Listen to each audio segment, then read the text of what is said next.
A quick video without a 5-minute introduction on how to replace the pin on a backhoe, specifically B75D. I'm talking about the pins in the Backhoe Outrigger shoes.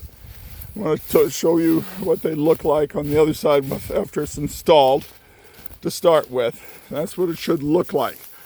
There's the pin that goes in.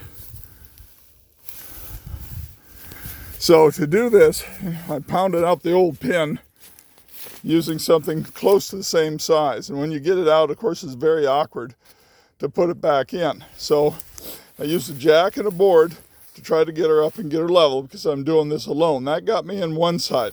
But the other side you need to have centered. And if you don't have a pin of the same size so you can do it, what I did was used some deep well sockets and found one that was close to the same size. And I put it in the other side to help me align the second side so I can get it in.